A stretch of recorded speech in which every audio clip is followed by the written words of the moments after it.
दोस्तों नमस्कार। ये है मार्गदर्शन फॉर सिविल सर्विसेज। मैं अनुराग चौधरी। दोस्तों मार्गदर्शन एनसीईआरटी श्रृंखला के अंतर्गत आज की वीडियो में हम पढ़ेंगे 11वीं कक्षा के इतिहास विश्व इतिहास के कुछ विषय का 7वां अध्याय बदलती हुई सांस्कृतिक परंपराएं। इस अध्याय में हम 14वीं सदी से लेकर 17वीं शताब्दी तक के मध्य होने वाले परिवर्तनों के बारे में पढ़ेंगे।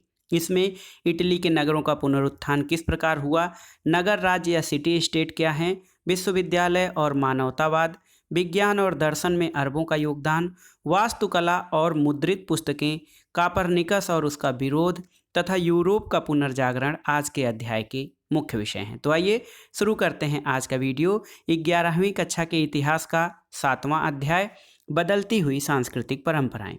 दोस्तों 14वीं शताब्दी से लेकर 17वीं शताब्दी के अंत तक यूरोप के अनेक देशों में नगरों की संख्या बढ़ रही थी। तो एक प्रकार से नगरीय संस्कृति विकसित हो रही थी। इसको नगरीय क्रांति भी कहा जा सकता है।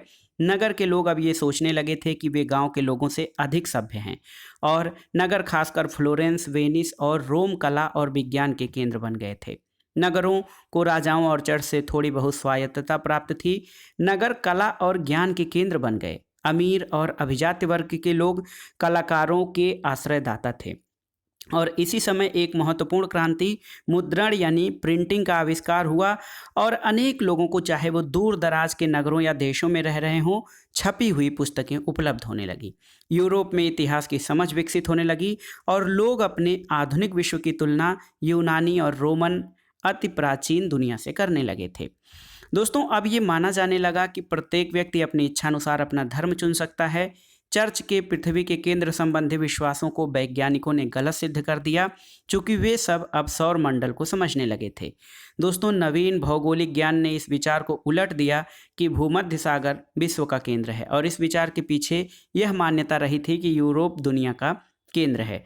दोस्तों 14वीं शताब्दी से यूरोपीय इतिहास की जानकारी के लिए बहुत अधिक सामग्री, दस्तावेज, मुद्रित पुस्तकें, चित्र, मूर्तियां, भवन और वस्त्रों से प्राप्त होती है, जो यूरोप और अमेरिका के अभिलेखागारों, कला चित्रशालाओं और संग्रहालय में सुरक्षित रखी गई है। 19वीं सदी के इतिहासकारों ने रेनेसां, जिसका कि शाब्दिक अर्थ पुनर्जन्म या पुनर्जागरण होता है, इस शब्द का प्रयोग किया, जो उस काल के सांस्कृतिक परिवर्तनों को दर्शाता है।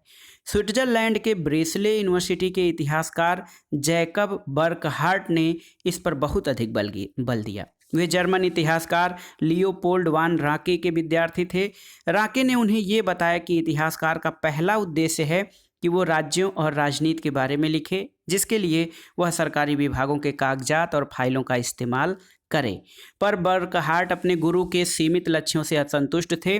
उनके अनुसार इतिहास लेखन में राजनीति ही सब कुछ नहीं है। इतिहास का सरोकार उतना ही संस्कृति से है जितना कि राजनीति से, यानी इतिहास का फलक बहुत ही विस्तृत और व्यापक है। दोस्तों 1860 में बर्कहार्ट ने the civilisation of the renaissance in Italy नामक पुस्तक की रचना की। इसमें उन्होंने अपने पाठकों का ध्यान साहित्य, वास्तुकला और चित्रकला की ओर आकर्षित किया और ये बताया कि 14वीं शताब्दी से 17वीं शताब्दी तक इटली के नगरों में किस प्रकार एक मानवतावादी संस्कृति पनप रही थी और उन्होंने ये दिखाया कि यह संस्कृति इस नए विश्वास पर आधारित थी कि व्यक्ति अपने बारे में खुद निर्णय लेने और अपनी दक्षता को आगे बढ़ाने में समर्थ है, और ऐसा व्यक्ति आधुनिक था, जबकि मध्यकालीन मानव जो है वो धर्म और चर्च के नियंत्रण में था। आइए सबसे पहले देखते हैं दोस्तों इटली के नगरों का पुनरुत्थान। तो पश्चिमी रोम साम्राज्य के पतन के बाद इटली के राजनीतिक और सांस्कृतिक केंद्रों का विनाश हो गया। इस समय कोई एकीकृत सरकार नहीं थी और रोम का पोप, जो अपने राज्य में बेशक सार्वभौम था, समस्त यूरोपीय राजनीति में इतना मजबूत नहीं था। दोस्तों एक अरसे से पश्चिमी यूरोप के क्षेत्र सामंती संबंधों के कारण नया रूप ले रहे थे और लैतिनी चर्च के नेतृत्व में उनका एकीकरण हो रहा था, और इसी समय पूर्वी यूरोप बाइजेंटाइन साम्राज्य के शासन में बदल रहा था और कुछ और पश्चिम में इस्लाम एक साझी सभ्यता का निर्माण कर रहा था। इटली एक कमजोर देश था और अनेक टुकड़ों में बटा हुआ था, लेकिन इन्हीं परिवर्तनों ने इटालवी कल्चर या इटालवी संस्कृति के पुनरुत्थान में सहायता दी थी। दोस्तों बाइजेंटाइन साम्राज्य और इस्लामी देशों के बीच व्यापार के बढ़ने से इटली के तटवर्ती बंदरगाह पुनर्जीवित हो गए। 12वीं शताब्दी से जब मंगोलों ने चीन के साथ रेशम मार्ग यानी सिल्क रूट से व्यापार आरंभ किया तो इसके साथ पश्चिमी यूरोपीय देशों के व्यापार को बढ़ावा मिला और इसमें इटली के नगरों ने मुख्य भूमिका निभाई। अब वे अपने को एक शक्तिशाली साम्राज्य के अंग के रूप में नहीं देखते थे बल्कि स्वतंत्र राज्यों का एक समूह मानते थे। यहाँ पर देखिए इटली के राज्यों को दिखाया गया है। देखिए पादुआ, वेनिस, मतुआ, बोलिनिया, फ्लोरेंस और ये देखिए दोस्तों ये सब इटली के जो हैं प्रमुख नगर थे। दोस्तों नगरों में फ्लोरेंस और वेनिस गणराज्य थे और कई अन्य दरबारी नगर थे जिनका शासन राजकुमार चलाते थे और इनमें सर्वाधिक जीवंत शहरों में पहला जो शहर था वेनिस और दूसरा जिनेवा था। वे यूरोप के अन्य क्षेत्रों में इस दृष्टि से अलग थे कि यहाँ पर धर्माधिकारी और सामंत वर्ग राजनीतिक दृष्टि से शक्तिशाली नहीं थे। नगर के धनी व्यापारी और महाजन नगर के शासन में सक्रिय रूप से भाग लेते थे जिससे नागरिकता की भावना पनपने लगी और यहाँ तक कि जब इन नगरों का शासन सैनिक तानाशाहों के हाथ में रहा तब भी इन नगरों के निवासी अपने को यहाँ का नागरिक कहने में गर्व का अनुभव करते थे। आइए जानते हैं दोस्तों नगर राज्य यानी सिटी स्टेट के बारे में। कार्डिनल गैस्पारो कोंटारिनी 1483 से 1542 इन्होंने अपने ग्रंथ the Commonwealth and the government of Venice 1534 में अपने नगर राज्य की लोकतांत्रिक सरकार के बारे में लिखा है कि हमारे वेनिस के कॉमनवेल्थ यानी संयुक्त, कॉमनवेल्थ का मतलब संयुक्त मंडल, उसकी संस्था के बारे में जानने पे आपको लगेगा कि नगर का संपूर्ण प्राधिकार एक ऐसी परिषद के हाथों में है जिसमें 25 वर्ष से अधिक आयु के संभ्रांत वर्ग के सभी पुरुषों को सदस्यता मिल जाती है। सबसे पहले आपको मैं बताना चाहूँगा कि हमारे पूर्वजों ने ऐसा नियम क्यों बनाया कि सामान्य जनता को नागरिक वर्ग में जिनके हाथ में संयुक्त मंडल की शासन की बागडोर है शामिल क्यों नहीं किया जाए। दोस्तों उन नगरों में अनेक प्रकार की गड़बड़ियां और जन उपद्रव होते हैं। वहां की सरकार पर जनसामान्य का प्रभाव रहता है और कुछ लोगों के विचार इससे अलग थे। तो कुल मिलाकर जो है इस ग्रंथ में ये बताया गया था कि जो संपूर्ण शासन या संपूर्ण शासन का जिम्मेदार देश के या राज्य के शहर के सभी नागरिकों को नहीं दिया जा सकता है। और दोस्तों यहाँ पर ये था कि इस सार्वजनिक नियम को बदलकर धन संपन्नता को आधार न बनाकर कुलीन वंशीय लोगों को प्राथमिकता दी जाए और इस शर्त के साथ कि केवल उच्च अभिजात वंश लोग भी सत्ता में न रहे। और ऐसा इसलिए था कि दोस्तों कुछ वर्गों की शक्ति बहुत बढ़ जाती और संयुक्त मंडल कमजोर हो जाता। गरीब लोगों को छोड़कर सभी नागरिकों का प्रतिनिधित्व सत्ता में होना चाहिए, चाहे वे अभिजात वंशी हो या वे लोग हों जो अपने विशिष्ट गुणों के कारण उदात्त हों, और इन सभी को सरकार चलाने का अधिकार मिलना चाहिए।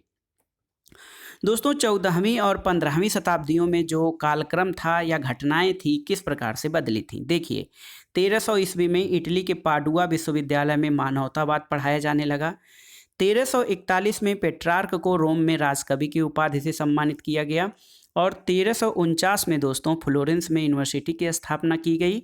1390 में जेफरी चासर की कैंटरबरी टेल्स का प्रकाशन हुआ। 1436 में ब्रूनेलेसी ने फ्लोरेंस में ड्यूमा का प्रतिरूप तैयार किया। 1453 में कुस्तुनतुनिया के बाइजेंटाइन शासन को ऑटोमन तुर्कों ने पराजित किया। 1454 में देखिए दोस्तों गुटेनबर्ग ने विभाज्य टाइप यानी मूवेबल टाइप से बाइबिल का प्रकाशन किया। 1484 में पुर्तगाली गणितज्ञों ने सूर्य के अध्ययन के अक्षांश की गणना की और 1492 में कोलंबस अमेरिका पहुंचा। 1495 में लियोनार्डो दा विंसी ने द लास्ट सपर यानी द अंतिम भोज का चित्र बनाया और 1512 में इटली के महान चित्रकार माइकल एंजिलो ने सिस्टीन चैपल की छत पर चित्र बनाए थे। दोस्तों सबसे पहले हम जानेंगे विश्वविद्यालय और मानवतावाद के बारे में। दोस्तों यूरोप में सबसे पहले विश्वविद्यालय इटली के शहरों में स्थापित हुए। 11वीं शताब्दी में पाडुआ और बेबीलोनिया में विश्वविद्यालय विधिशास्त्र का अध्ययन केंद्र रहे। इसका कारण ये था कि इन नगरों के प्रमुख क्रियाकलाप वाणिज्य और व्यापार संबंधी थे, इसलिए वकीलों और नोटरी की बहुत अधिक आवश्यकता होती थी। वे इन नियमों को लिखते, उनकी व्याख्या करते और समझौते तैयार करते थे। इनके बिना बड़े पैमाने पर व्यापार संभव नहीं था और यही कारण था दोस्तों कि उस समय कानून का अध्ययन एक प्रिय विषय बन गया था। फ्रांचेस्को पेट्रार्क, जिनका कि समयकाल 1304 से 1378 तक है, वो इस परिवर्तन का प्रतिनिधित्व करते हैं। और पेट्रार्क के लिए पूरा काल एक विशिष्ट सभ्यता थी जिसे प्राचीन यूनानियों और रोमनों के वास्तविक शब्दों के माध्यम से अच्छी तरह समझा जा सकता है। और पेट्रार्क ने इस बात पर जोर दिया कि इन प्राचीन लेखकों की रचनाओं का बहुत अच्छी तरह से अध्ययन किया जाना चाहिए। और ये शिक्षा व्यवस्था ये मानती थी कि बहुत कुछ सीखा जाना बाकी है और हम केवल धार्मिक शिक्षण से नहीं सीख सकते। और इसी संस्कृति को 19वीं शताब्दी के इतिहासकारों ने मानवतावाद या ह्यूमैनिटेरियनिज्म का नाम दिया। और 15वीं शताब्दी के शुरू के दशकों में मानवतावादी शब्द उन अध्यापकों के लिए प्रयुक्त होता था जो व्याकरण शास्त्र, अलंकार शास्त्र, कविता, इतिहास और नीति दर्शन विषय पढ़ाते थे। लैटिनी शब्द या लैटिन शब्द ह्यूमैनिटास, जिससे कि ह्यूमैनिटीज बना है, इस पर कई शताब्दियों पहले रोम के वकील और निबंधकार सिसरो ने, जो कि जूलियस सीजर का समकालीन था, जो है ह्यूमैनिटीज का अर्थ संस्कृति के अर्थ में लिया था। और ये विषय धार्मिक नहीं थे बल्कि उस कौशल पर बल देते थे जो व्यक्ति चर्चा और वाद विवाद से विकसित करता है। इन क्रांतिकारी विचारों ने अनेक विश्वविद्यालयों का ध्यान आकर्षित किया। इनमें एक नया स्थापित विश्वविद्यालय फ्लोरेंस यूनिवर्सिटी भी था, जो पेट्रार्क का अस्थायी नगर निवास था। और इस नगर ने 13वीं शताब्दी के अंत तक व्यापार या शिक्षा के क्षेत्र में कोई विशेष तरक्की नहीं की थी, पर 15वीं शताब्दी में सब कुछ पूरी तरह बदल गया। किसी भी नगर की पहचान उसके महान नागरिकों के साथ उसकी संपन्नता से होती है। और फ्लोरेंस की प्रसिद्ध में दोस्तों 2 लोगों का बहुत बड़ा हाथ था।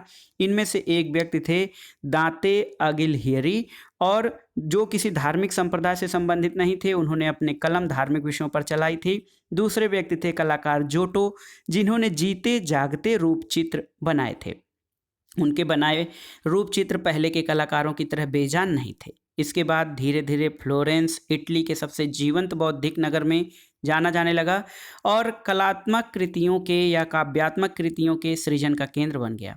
रेनेशा व्यक्ति शब्द का प्रयोग उस मनुष्य के लिए किया जाता है जिसकी अनेक रुचियां हों, अनेक हुनर में उसे महारत हो। और पुनर्जागरण काल में अनेक महान लोग हुए जो अनेक रुचियां रखते थे और कई कलाओं में कुशल थे। उदाहरण के लिए एक ही व्यक्ति विद्वान, कूटनीतिज्ञ, धर्मशास्त्रज्ञ और कलाकार हो सकता है। दोस्तों यहाँ पर आपके लिए बता दें कि फ्लोरेंस के मानवतावादी जोवान्ने पिको देल्ला मेरिंदोला ने on the dignity of man 1486 में पुस्तक वाद विवाद के महत्व पर लिखा था। प्लेटो और अरस्तु के अनुसार सत्य की खोज करने, इसे प्राप्त करने के लिए वे हमेशा जुटे रहते थे। उसी तरह दोस्तों उनका मानना है कि विचार गोष्ठी में जाना और वाद विवाद करना चाहिए। जैसे शरीर को मजबूत करने के लिए कसरत जरूरी है, दिमाग की ताकत को बढ़ाने के लिए शब्दों के दंगल में उतरना जरूरी है, तो इससे दिमागी ताकत बढ़ने के साथ अजय ओजस्वी होती है। जोट्टो एक प्रसिद्ध इटालवी जो चित्रकार थे, उन्होंने देखिए उनके द्वारा असीसी इटली का जो चित्र है ये किस प्रकार से दर्शाया गया है और उन्होंने जीवंत चित्रों की रचना की थी। इतिहास का मानवतावादी दृष्टिकोण क्या रहा? दोस्तों मानवतावादी समझते थे कि वह अंधकार की कई शताब्दियों के बाद सभ्यता के सही रूप को पुनः स्थापित कर रहे हैं। और इसके पीछे मान्यता थी कि रोमन साम्राज्य के टूटने के बाद अंधकार युग शुरू हुआ था।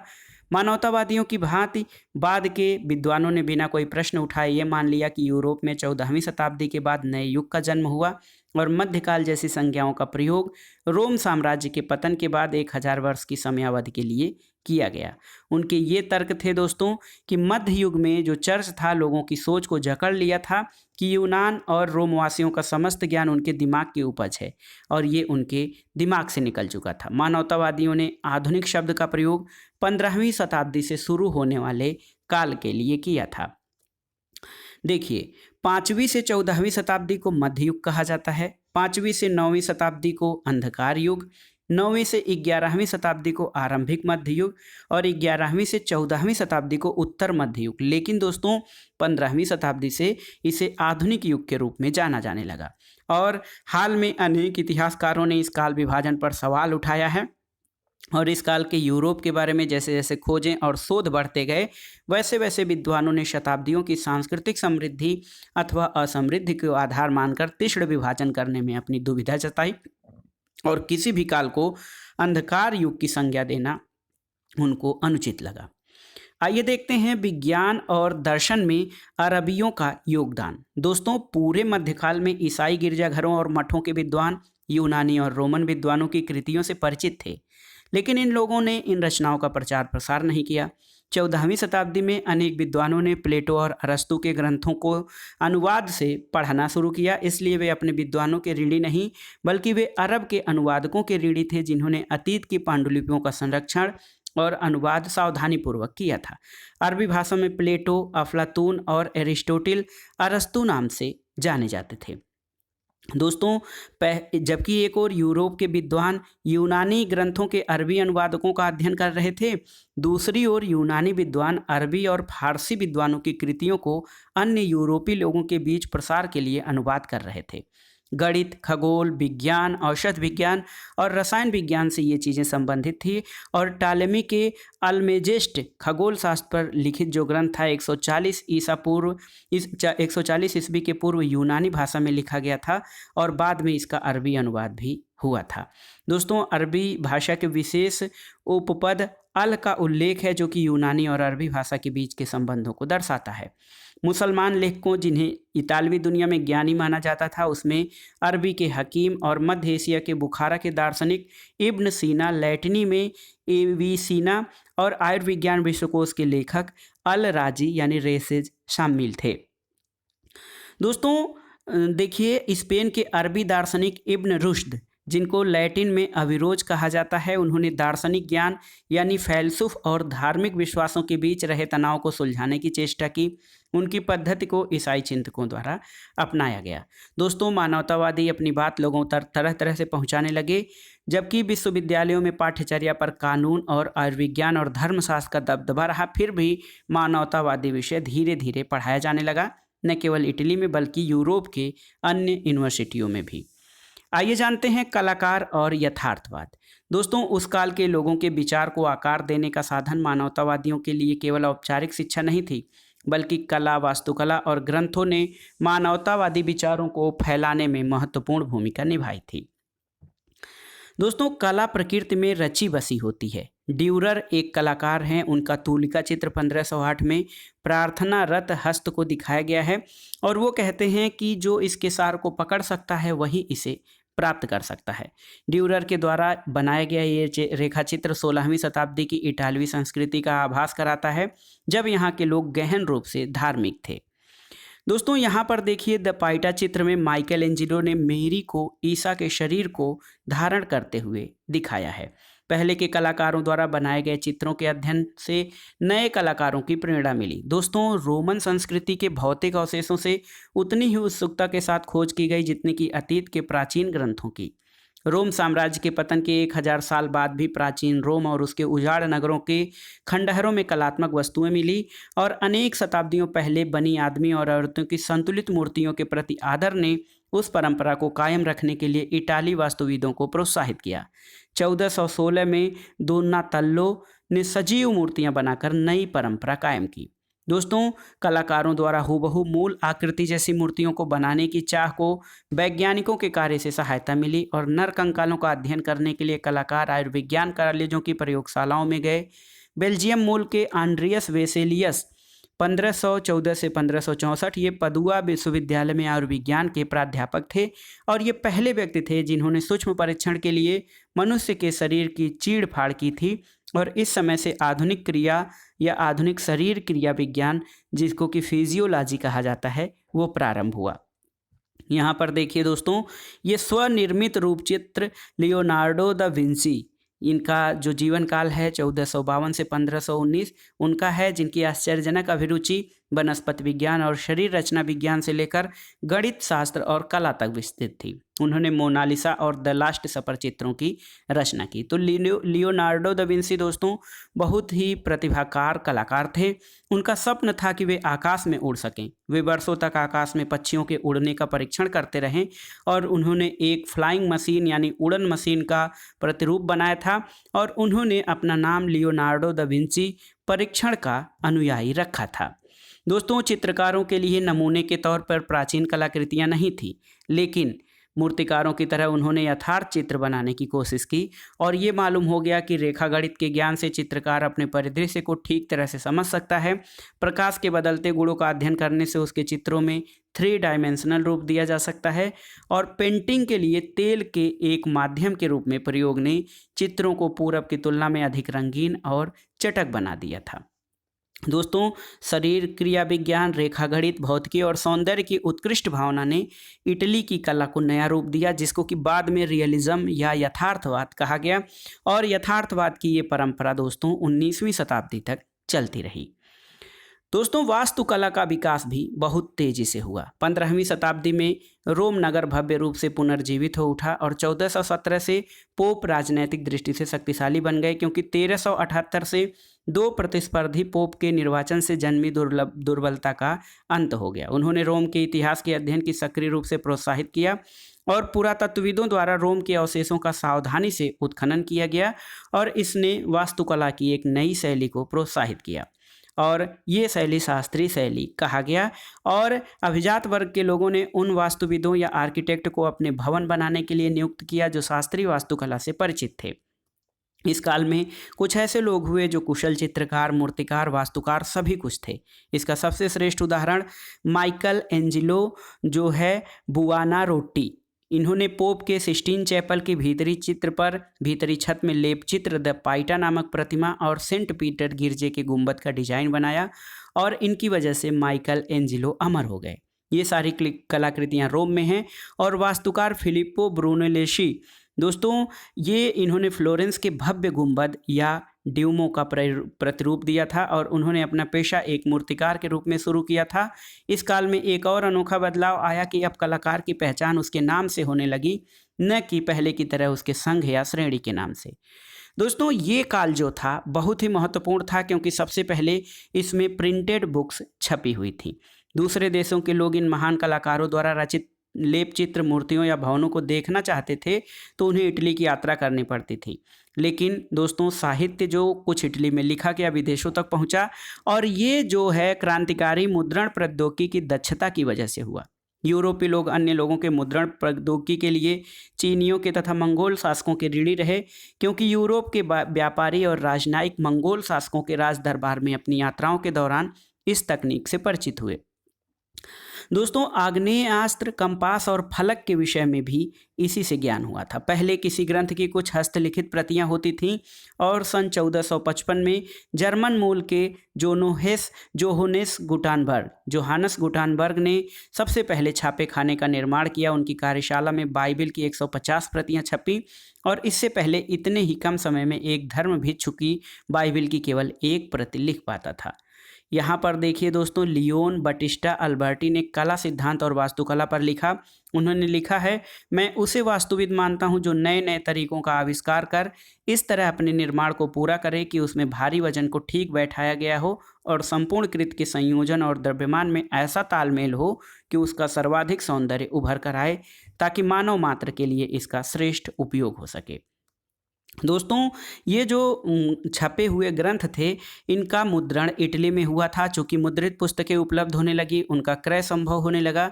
छात्रों को केवल अध्यापकों के लेक्चर्स से बने नोट्स पर निर्भर नहीं रहना पड़ा और अब विचार, मत और जानकारी पहले की अपेक्षा तेजी से फैली। लोगों तक किताबें आसानी से पहुंची। लोगों की पढ़ने की आदत का विकास हुआ। 15वीं शताब्दी के अंत से इटली की मानवतावादी संस्कृति का आल्प्स पर्वत के पार बहुत तेजी से फैलने का मुख्य कारण वहां पर छपी हुई पुस्तकों का वितरण था। इससे स्पष्ट है कि पहले के बौद्धिक आंदोलन खास क्षेत्रों तक ही सीमित क्यों रहते थे। दोस्तों, इस दौरान या 14वीं शताब्दी के दौरान या उसके बाद जो है मनुष्य की एक नई संकल्पना का भी उभार हुआ। मानवतावादी संस्कृति की विशेषताओं में से एक था मानव जीवन पर धर्म का नियंत्रण कमजोर हुआ और उसमें सोचने समझने और तार्किकता की क्षमता बढ़ी। लेकिन दोस्तों, ये लोग अधार्मिक नहीं थे। वेनिस के मानवतावादी फ्रेंचेस्को बार्बरो ने अपनी पुस्तिका में संपत्ति अधिग्रहण करने को लेकर एक विशेष गुण कहकर उसकी तरफदारी की। लोरेंजो वल्ला, जो कि विश्वास करते थे कि इतिहास का अध्ययन मनुष्य को पूर्णतया जीवन व्यतीत करने के लिए प्रेरित करता है, और उन्होंने अपनी पुस्तक ऑन प्लेजर में भोग विलास पर लगाई गई इस्लाम धर्म की निषेधाज्ञा की आलोचना की थी। और उसमें इस तरह से बात की गई थी कि व्यक्ति को किस तरह विनम्रता से बोलना चाहिए, कैसे कपड़े पहनने चाहिए और एक सभ्य व्यक्ति को किस में दक्षता हासिल करनी चाहिए। दोस्तों, मानवतावाद का ये मतलब भी यही था कि व्यक्ति विशेष सत्ता और दौलत की होड़ को छोड़कर अन्य कई माध्यमों से अपने जीवन को रूप दे सकता था। यह आदर्श इस विश्वास के साथ घनिष्ठ रूप से जुड़ा हुआ था कि मनुष्य का स्वभाव बहुमुखी है। और पहले तो ये विश्वास था सामंती समाज में कि तीन भिन्न भिन्न वर्ग थे, लेकिन अब जो है मानव का स्वभाव बहुमुखी या बहुआयामी होने पर विश्वास किया जाने लगा। दोस्तों, आप राजनीति विज्ञान में निकोलो मैकियावेली का नाम सुने होंगे। उसका ग्रंथ द प्रिंस 1513 में प्रकाशित हुआ था। इसने वो मनुष्य के स्वभाव के बारे में कहता है कि काल्पनिक बातों को यदि अलग कर दिया जाए तो केवल उन्हीं विषयों के बारे में सोचें जो वास्तव में हैं। मैं ये कहता हूँ कि जब भी मनुष्यों के बारे में चर्चा होती है, विशेषकर राजकुमारों के बारे में, वो इसमें अनेक गुण देखते हैं जिसके कारण वे प्रशंसा या निंदा के योग्य बने हैं। कुछ को दानी माना जाता है, कुछ को कंजूस माना जाता है, कुछ लोगों को हितैषी माना जाता है और कुछ को लोभी माना जाता है। दोस्तों, एक व्यक्ति अविश्वसनीय और दूसरा विश्वसनीय होता है। तो मैकियावेली ये मानते हैं कि सभी मनुष्य बुरे हैं और अपने दुष्ट स्वभाव को प्रदर्शित करने के लिए सदैव तत्पर रहते हैं, क्योंकि हर हद तक मनुष्य की इच्छाएं अपूर्ण रह जाती हैं। और इसके पीछे मैकियावेली का केवल एक ही कहना है कि मनुष्य जो है वो स्वार्थी होता है और हर चीज़ में अपना स्वार्थ देखता है। आइए जानते हैं महिलाओं की आकांक्षाएं। तो दोस्तों, वैयक्तिकता और नागरिकता के नए विचारों से महिलाओं को दूर रखा गया। सार्वजनिक जीवन में अभिजात वर्ग और संपन्न परिवारों के लोग अपने लड़कों को शिक्षा देते थे ताकि वो अपनी जिम्मेदारियां खुद उठा सकें। महिलाओं को ये अधिकार नहीं था वे अपने पति को कारोबार चलाने के बारे में कोई राय दें, और प्रायः कारोबारी मैत्री को सुदृढ़ करने के लिए दो परिवारों में आपस में विवाह होते थे, लेकिन पर्याप्त दहेज का प्रबंध नहीं हो पाता था तो शादीशुदा लड़कियों को ईसाई मठों में भिक्षुड़ी का जीवन बिताने के लिए भेज दिया जाता था। सार्वजनिक जीवन में भी महिलाओं की भागीदारी बहुत कम थी। दोस्तों, व्यापारी परिवारों में महिलाओं की स्थिति थोड़ी अलग थी। दुकानदारों की स्त्रियां दुकानों को चलाने में उनकी सहायता करती थीं, और अभिजात संपन्न परिवारों के विपरीत व्यापारी परिवारों में यदि व्यापारी की कम आयु में मृत्यु हो जाती थी तो उसकी पत्नी सार्वजनिक जीवन में बड़ी भूमिका निभाने के लिए बाध्य होती थी। दोस्तों, उस काल की कई महिलाएं बौद्धिक रूप से बहुत रचनात्मक होती थीं और मानवतावादी शिक्षा की भूमिका के बारे में संवेदनशील थीं। वेनिस निवासी कसांद्रा फेदेल ने लिखा है, महिलाओं को शिक्षा न तो पुरस्कार देती है न किसी सम्मान का आश्वासन, लेकिन प्रत्येक महिला को सभी प्रकार से शिक्षा प्रदान करने की इच्छा रखनी चाहिए। वह उस समय की उन थोड़ी सी महिलाओं में से एक महिला थी जिन्होंने तत्कालीन इस विचारधारा को चुनौती दी कि एक मानवतावादी विद्वान के गुण एक महिला के पास नहीं हो सकते हैं। दोस्तों, फेदले का नाम जो है यूनानी और लैटिनी भाषा के विद्वानों के रूप में विख्यात हुआ था और उन्हें पदुआ विश्वविद्यालय में भाषण देने के लिए आमंत्रित भी किया गया था। फेदेले की रचनाओं से ये बात सामने आती है कि इस काल में सब लोग शिक्षा को बहुत महत्व देते थे, और वे वेनिस की अनेक लेखिकाओं में से एक थी जिन्होंने गणतंत्र की आलोचना की। और दोस्तों, एक अन्य महिला मंटुआ की मर्चिसा इसाबेले दे इस्ते थीं जिन्होंने अपने पति की अनुपस्थिति में अपने राज्य पर शासन किया। यद्यपि मंटुआ एक छोटा राज्य था, फिर भी उसका राज दरबार अपनी बौद्धिक प्रतिभा के लिए प्रसिद्ध था। तो दोस्तों, देखिए किस तरह से चीज़ों में या परंपराओं में, सांस्कृतिक परंपराओं में बदलाव आ रहा था। आप एक उदाहरण लीजिए दोस्तों, बाल्थासार लेखक और कूटनीतिज्ञ बाल्थासार कोस्टिलियोनी ने अपनी पुस्तक द कोर्टियर में लिखा है कि मेरे विचार से अपने तौर तरीके, व्यवहार, बातचीत के तरीके, भाव भंगिमा और छवि में एक महिला पुरुष के सदृश नहीं होनी चाहिए। दोस्तों, पुरुषों को हट्टा कट्ठा और पौरुष संपन्न होना चाहिए, स्त्रियों को कोमल और सहृदयता होनी चाहिए।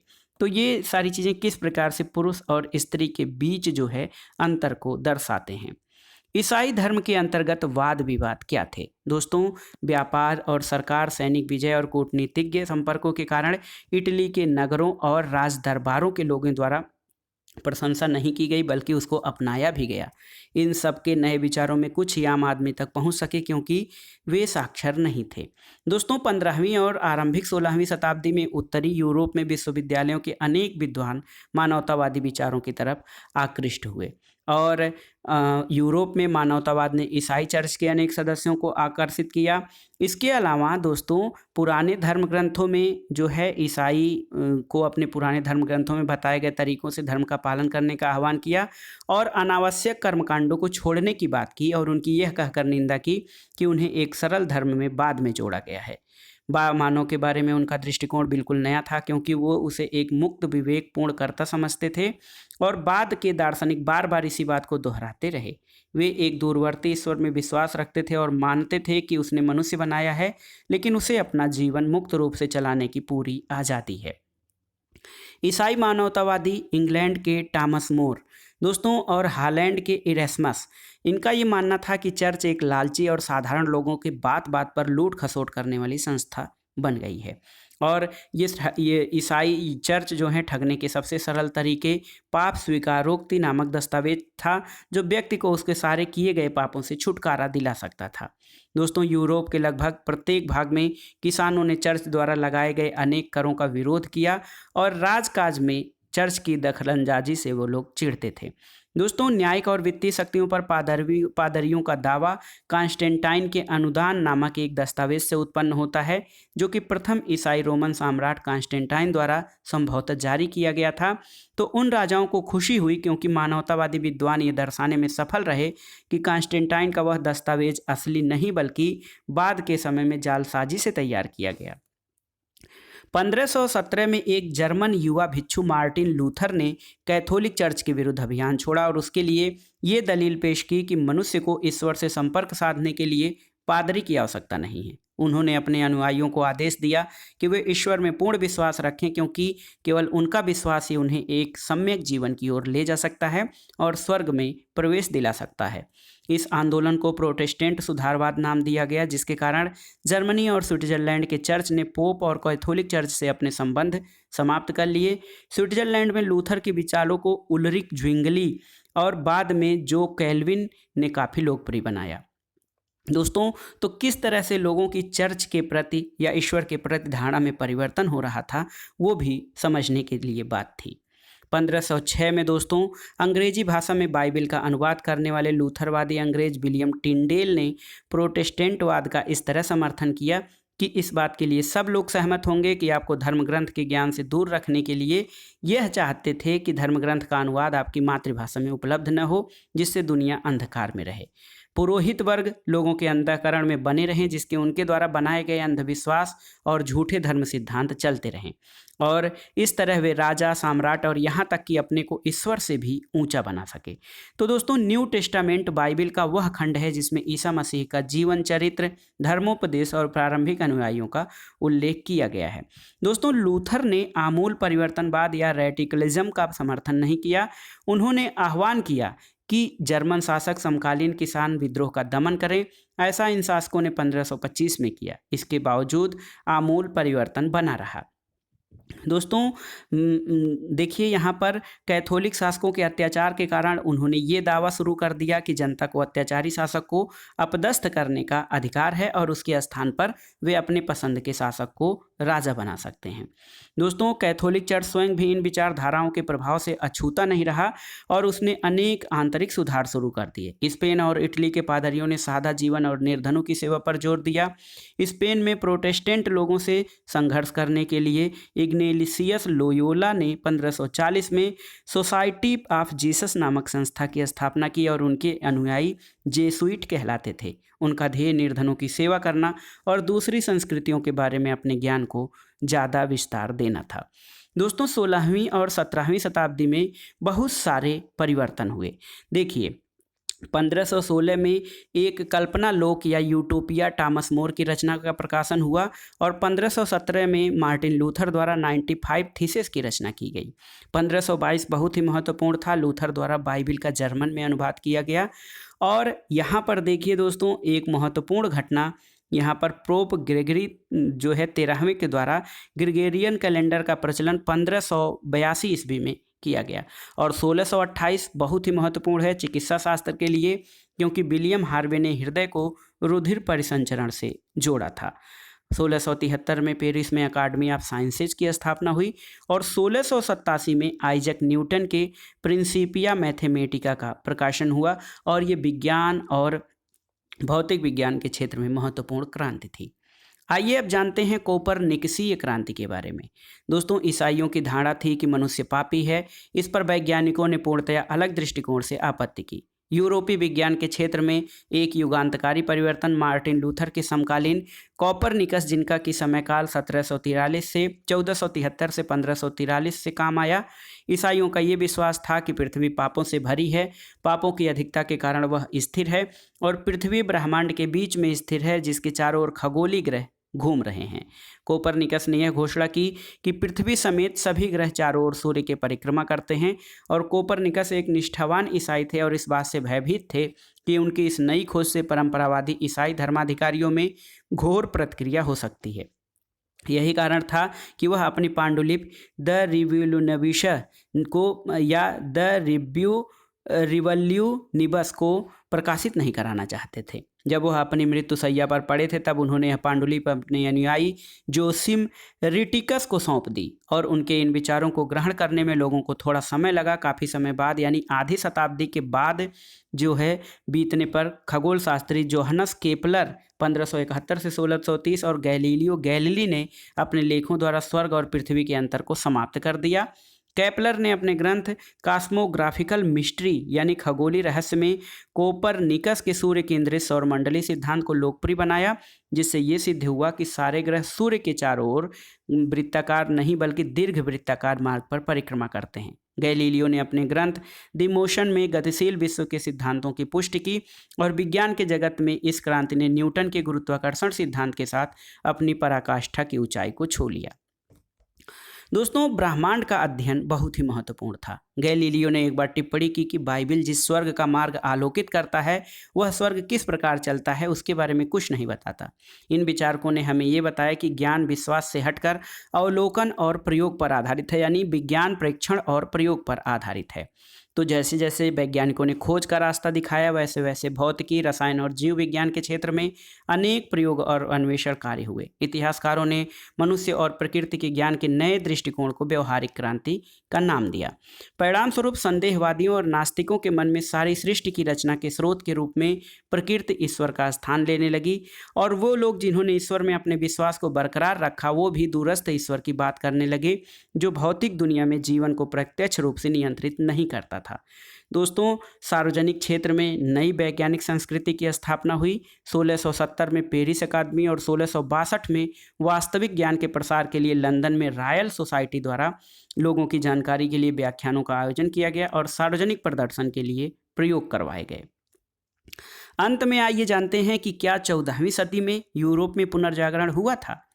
दोस्तों, हम ये कह सकते हैं कि इस समय अतीत से साफ अलगाव हुआ और यूनानी और रोमन परंपराओं से जुड़े विचारों का पुनर्जन्म हुआ। और ये भी जानना जरूरी है क्या इससे पहले का काल 12वीं और 13वीं शताब्दियाँ अंधकार युग था। तो दोस्तों, इंग्लैंड के पीटर बर्क ने हाल ही के लेखकों का ये सुझाव है कि बर्कहार्ट के ये विचार अतिशयोक्तिपूर्ण हैं। बर्कहार्ट उस काल के और सबसे पहले के कालों के फर्कों को कुछ बढ़ा चढ़ाकर पेश कर रहे थे और ऐसा करने में उन्होंने पुनर्जागरण शब्द का प्रयोग किया। इस शब्द में यह अंतर्निहित है कि यूनानी और रोमन सभ्यताओं का 14वीं शताब्दी में पुनर्जन्म हुआ और समकालीन विद्वानों और कलाकारों में ईसाई विश्व दृष्टि की जगह जो है ईसाई विश्व दृष्टि का प्रचार प्रसार किया। दोनों ही तर्क अतिशयोक्तिपूर्ण थे और पिछली शताब्दियों के विद्वान यूनानी और रोमन संस्कृतियों से परिचित थे। लोगों के जीवन में धर्म का भी महत्वपूर्ण स्थान था। ये कहना पुनर्जागरण गतिशीलता और कलात्मक सृजनशीलता का काल था। इसके विपरीत मध्यकाल अंधकारमय काल था जिसमें किसी प्रकार का कोई विकास नहीं हुआ था। जरूरत से ज़्यादा सरलीकरण है। इटली में पुनर्जागरण से जुड़े अनेक तत्व 12वीं और 13वीं शताब्दी में पाए जाते हैं। दोस्तों, कुछ इतिहासकारों ने इसका उल्लेख किया है कि 9वीं शताब्दी में ही फ्रांस में इस प्रकार के साहित्यिक और कलात्मक रचनाओं के विचार पनपे थे। दोस्तों, यूरोप में इस समय आए सांस्कृतिक बदलाव से रोम और यूनान की क्लासिकी सभ्यता का केवल हाथ नहीं था। रोमन संस्कृति के पुरातात्विक और साहित्यिक पुनरुद्धार ने भी इसमें अधिक जो है प्रशंसा के भाव उभारे। लेकिन एशिया में प्रौद्योगिकी और कार्यकुशलता यूनानी और रोमन लोगों की तुलना में काफ़ी विकसित थी। दुनिया का बड़ा क्षेत्र आपस में जुड़ चुका था। नौ संचालन की नई तकनीकों के लिए लोगों की तुलना में दूर दराज के क्षेत्रों की जल यात्रा को संभव बनाया और इस्लाम के विस्तार और मंगोलों की विजय ने एशिया और उत्तरी अफ्रीका को यूरोप के साथ राजनीतिक दृष्टि से नहीं बल्कि व्यापार और कार्यकुशलता के ज्ञान को सीखने के लिए आपस में जोड़ दिया। यूरोपियों ने न केवल यूनानियों और रोमवासियों से सीखा बल्कि भारत, अरब, ईरान, मध्य एशिया और चीन से भी ज्ञान प्राप्त किया। इस काल में जो सबसे महत्वपूर्ण परिवर्तन हुए उनमें निजी और सार्वजनिक दो अलग अलग क्षेत्र बने। जीवन के सार्वजनिक क्षेत्र का तात्पर्य सरकार के कार्य क्षेत्र और औपचारिक धर्म से था। निजी क्षेत्र में परिवार और व्यक्ति का निजी धर्म था। व्यक्ति की दो भूमिकाएं थीं, प्राइवेट और पब्लिक। यह न केवल तीन वर्गों यानी तीन वर्ग जिसमें हम पादरी, अभिजन वर्ग और किसान को शामिल करते हैं, दास को शामिल करते हैं, एक का सदस्य नहीं था बल्कि अपने आप में एक स्वतंत्र व्यक्ति था। एक कलाकार किसी संघ या गिल्ड का सदस्य नहीं बल्कि अपने हुनर के लिए जाना जाता था। और 18वीं शताब्दी में व्यक्ति की इस पहचान को राजनीतिक रूप में अभिव्यक्त किया गया, इस विश्वास के साथ कि प्रत्येक व्यक्ति के एक समान राजनीतिक अधिकार हैं। और दोस्तों, इस काल की सबसे महत्वपूर्ण विशेषता ये रही कि भाषा के आधार पर यूरोप के विभिन्न क्षेत्रों ने अपनी पहचान बनानी शुरू की। पहले आंशिक रूप से रोमन साम्राज्य द्वारा और बाद में लैटिन भाषा और ईसाई धर्म के द्वारा जुड़ा यूरोप अब अलग अलग राज्यों में बंटने लगा। इन राज्यों के आंतरिक जुड़ाव का कारण समान भाषा का होना था। तो दोस्तों, ये था आज का वीडियो 11वीं कक्षा के इतिहास का अध्याय 7 बदलती हुई सांस्कृतिक परंपराएं। इसमें आपने देखा कि पुनर्जागरण के समय या इटली में पुनर्जागरण का विकास किस प्रकार से हुआ, पुनर्जागरण के लिए कौन कौन सी परिस्थितियां उत्तरदायी थीं और अंधकार युग जो है उसे पूरी तरह से अंधकार युग कहा जा सकता है या नहीं। तो वीडियो आपको कैसा लगा हमें कमेंट बॉक्स में ज़रूर बताइएगा। आपके कोई क्वेश्चन या क्वेरीज हो तो हमें कमेंट बॉक्स में ज़रूर लिखें। वीडियो देखने के लिए धन्यवाद दोस्तों, नमस्कार।